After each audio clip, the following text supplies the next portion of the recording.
হামের টিকা দেওয়া সেই কার্যক্রম তারা বন্ধ করে রেখেছিল।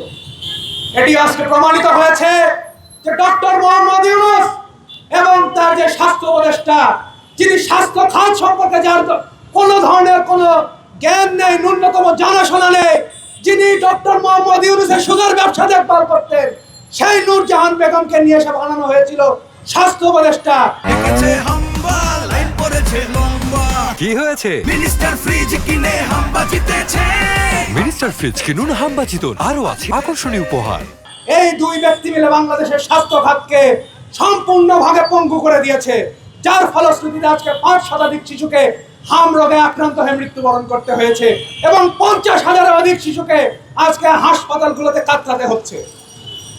সংগ্রামী বন্ধুগণ, আজকের এই সমাবেশ থেকে আমরা দাবি জানাচ্ছি যে অবিলম্বে ডক্টর মোহাম্মদ ইউনূসের যে ভিভিআইপি প্রটোকল, সেই ভিভিআইপি প্রটোকল বাতিল করতে হবে এবং শিশু হত্যাকারী হিসেবে তাদেরকে চিহ্নিত করে তাদের অবিলম্বে আইনের আওতায় নিয়ে এসে দৃষ্টান্তমূলক শাস্তি তাকে নিশ্চিত করতে হবে। বাংলাদেশে শিশু হত্যা করে কেউ পার পেয়ে যাবে, সেটি হতে আমরা দেব না। সংগ্রামী বন্ধুগণ, আমরা আজকে দেখছি যে বিএনপি সরকার ক্ষমতা এসেছে 3 মাস অতিক্রান্ত হয়েছে, কিন্তু হাম রোগের প্রাদুর্ভাব বন্ধে জরুরি পরিস্থিতি ঘোষণা করতে তারা এখনো পর্যন্ত ব্যস্ত হয়েছে। উল্টো আমরা দেখছি যে প্রধানমন্ত্রী, যিনি তথ্য উপদেষ্টা ডক্টর জাহিদুর রহমান, যিনি আগে অন্তর্বর্তীকালীন সরকারের সময়ে টকশোতে খুব সুন্দর সুন্দর বক্তব্য রাখতেন, ক্ষমতা পাওয়ার পরে আজকে তাদের যে প্রকৃত চিত্র, সেই চিত্র আমাদের সামনে ফুটে উঠেছে।